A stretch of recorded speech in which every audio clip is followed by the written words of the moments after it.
성경 말씀은 누가복음 24장 28절에서 43절까지 말씀입니다. 누가복음 24장 28절에서 43절까지 말씀입니다. 제가 가지고 있는 성경 신약 140페이지입니다. 네, 제가 봉독하도록 하겠습니다. 그들이 가는 마을에 가까이 가매 예수는 더 가려 하는 것 같이 하시니 그들이 강권하여 이르되 우리와 함께 유하시다. 때가 저물어 가고 날이 이미 기울었나이다 하니 이에 그들과 함께 유하러 들어가시니라. 그들과 함께 음식 잡수실 때에 떡을 가지사 축사하시고 떼어 그들에게 주시니 그들의 눈이 밝아져 그인 줄 알아보더니 예수는 그들에게 보이지 아니하시는지라. 그들이 서로 말하되 길에서 우리에게 말씀하시고 우리에게 성경을 풀어주실 때에 우리 속에서 마음이 뜨겁지 아니하느냐 하고 곧 그때 일어나 예루살렘에 돌아가 보니 11 제자 및 그들과 함께한 자들이 모여 있어 말하기를 주께서 과연 살아나시고 시몬에게 보이셨다 하는지라. 두 사람도 길에서 된 일과 예수께서 떡을 떼심으로 자기들에게 알려주신 것을 말하더라. 이 말을 할 때 예수께서 친히 그들 가운데 서서 이르시되 너희에게 평강이 있을지어다 하시니 그들이 놀라고 무서워하여 그 보는 것을 영으로 생각하는지라. 예수께서 이르시되 어찌하여 두려워하며 어찌하여 마음에 의심이 일어나느냐. 내 손과 발을 보고 나인 줄 알라. 또 나를 만져보라. 영은 살과 뼈가 없으되 너희 보는 바와 같이 나는 있느니라. 이 말씀을 하시고 손과 발을 보이시나 그들이 너무 기쁨으로 아직도 믿지 못하고 놀라게 여길 때에 이르시되 여기 무슨 먹을 것이 있느냐 하시니 이에 구운 생선을 한 도막 드리니 받으사 그 앞에서 잡수시더라. 아멘. 네, 오늘은 말씀과 성령이라는 주제를 가지고 한번 나눠보도록 하겠습니다. 먼저 이 새벽에 오신 여러분 환영합니다. 오늘 본문 24장을 보면 예수님께서 부활하셨고 예수님의 무덤을 제일 먼저 찾은 사람은 여인들이었습니다. 그 여인들의 부활의 소식을 듣고 곧바로 제자들에게 알려주었지만 그 제자들은 믿지 않았습니다. 그러나 13절부터 엠마오로 가는 길에서 두 제자들에게 부활하신 예수님께서 나타나셨고 그 제자들이 낭만과 불신에 빠져 그들을 위로하고 계시는 예수님을 우리는 볼 수 있습니다. 그리고 그들에게 다시 힘을 주어 복을 위해 달려나갈 수 있는 내용이 오늘 24장의 전체적인 내용입니다. 저희가 읽었던 28절에서 43절은 예수님과 함께 있으면서도 예수님을 알아보지 못하는 두 제자들이 어떻게 예수님을 인식하게 되었고 또 어떻게 그 예수님으로부터 힘을 얻고 또 다시 나가게 되는지에 대해서 나와 있습니다. 30에서 31절에 보면 그들과 함께 음식 잡수실 때 떡을 가시사 축사하시고 떼어 그들에게 주시니 그들의 눈이 밝아져 그인 줄을 알아보더니 라고 말하고 있습니다. 그들의 눈이 밝아졌다는 것은 하나님께서 친히 그들의 눈을, 영적인 눈을 뜨게 해 주셨다는 것입니다. 예수님이 축사하여 떼어주신 떡에는 두 가지 의미가 있습니다. 첫째는 말씀이고 둘째는 성령입니다. 생명의 떡인 하나님의 말씀을 먹고 또 먹으면 그 말씀이 우리의 희망이 되고 소망이 되고 우리의 영혼을 살찌우고 우리의 눈을 밝혀주고 우리의 삶에 놀라운 변화가 있게 되는 것입니다. 시편 19편 7절에서 8절에 다윗은 이렇게 얘기합니다. 여호와의 율법은 완전하여 영혼을 소생시키며 여호와의 증거는 확실하여 우둔한 자를 지혜롭게 하며 여호와의 교훈은 정직하여 마음을 기쁘게 하고 여호와의 계명은 순결하여 눈을 밝게 하시는도다. 아멘. 우리가 하나님의 말씀을 계속 묵상하고요 말씀을 읽으면 영적인 눈이 떠져서 하나님의 뜻을 볼 줄도 알고 우리의 마음을 지배하고 있던 악한 마음들도 물러가게 되고 또 말씀을 통해서 기쁨도 주고 병든 영혼도 고쳐지는 놀라운 일들이 일어나게 됩니다. 그만큼 이 말씀이 어떤 약보다 효과가 있다는 것입니다. 제가 여기 계신 성도님들보다 이민사회에 대해서 많이 경험해 보지는 못했지만 하루하루 얼마나 힘들고 긴장 속에서 살고 계시는 줄 조금은 알 것 같습니다.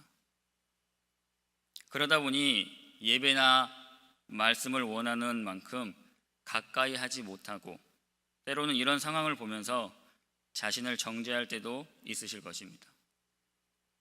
그러나 아무리 힘든 환경에 있다라도 우리의 영혼의 끈, 영혼의 양식인 말씀을 놓아버려서는 안 됩니다.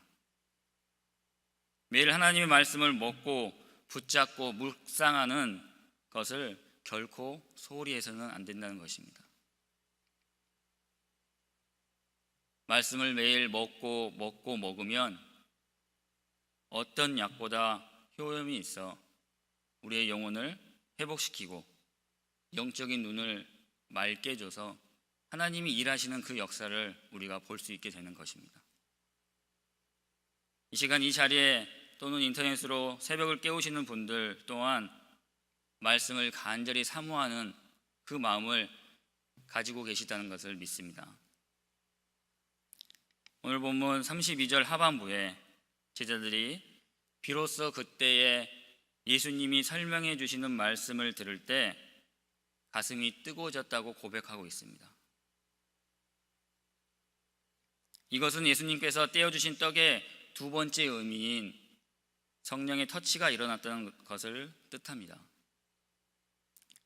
우리가 건강한 믿음 생활을 하려면 성령의 터치를 경험해야 합니다. 우리는 영으로 하나님을 찬송할 때 찬송가의 가사를 들으면서 성령의 터치를 경험할 수 있습니다. 또 믿음의 기도를 깊게 할 때 말씀을 묵상하거나 강단에서 선포되는 그 말씀을 들을 때 우리는 성령의 터치를 경험할 수 있습니다. 이러한 터치는 나를 새롭게 하고 치유하고 감동케 하고 회복시켜주는 거룩한 터치인 것입니다.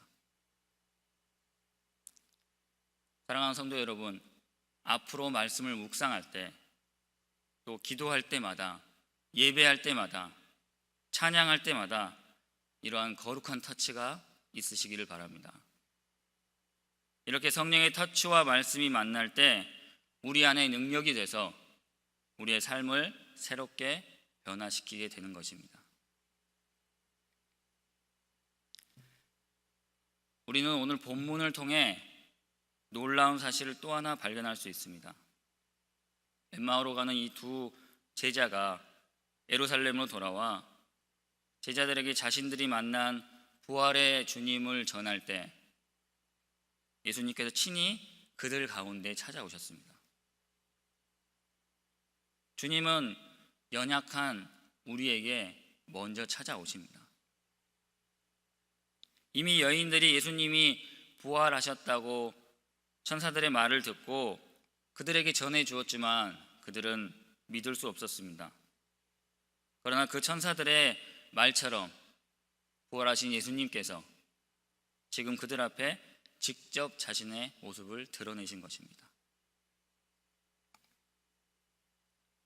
부활의 예수님을 목격하고 두려움에 떨고 있는 제자들을 찾아오신 예수님은 그들에게 가장 먼저 평강이 있을지어다 라고 말씀하고 계십니다.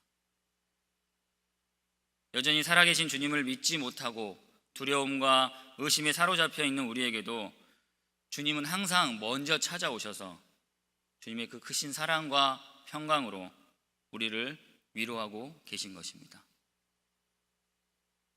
사랑하는 성도 여러분,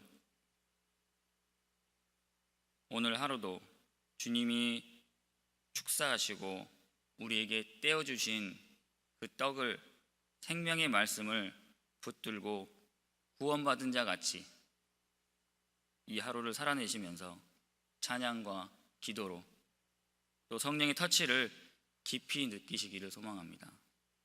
그리고 우리에게 찾아오셔서 두려움과 걱정, 근심의 모든 것들을 그분의 크신 사랑과 평강으로 변화시켜 주시는 주님과 함께 동행하시는 하루가 되기를 소망합니다.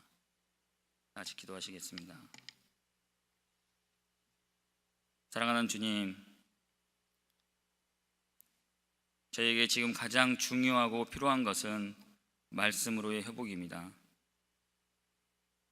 주님의 말씀으로 인해 마음이 뜨거워진 그 한 사람이 제가 되게 해 주시옵소서. 그래서 저로 인하여 강력한 영적 전염이 일어나기를 원합니다. 주님, 이번 주에 임직 예배가 있습니다. 온전히 주님께 올려드리는 예배가 될 수 있게 도와주시고, 임직하시는 모든 분들이 마중물 같은 마음과 섬김의 자리에서 주님의 일을 묵묵히 감당해 나갈 수 있는 힘과 능력과 지혜를 허락해 주시옵소서. 또한 준비하시는 분들 모두 축복하여 주시옵소서. 오늘 하루도 예배, 찬양, 기도를 통해 단 한 단어의 말씀이라도 붙들고 성령의 터치를 경험할 수 있기를 바라며 살아계시고 영원하신 예수 그리스도의 이름으로 기도합니다. 아멘. 하늘에 계신 우리 아버지여, 이름이 거룩히 여김을 받으시오며 나라가 임하옵시며 뜻이 하늘에서 이루어진 것 같이 땅에서도 이루어지이다.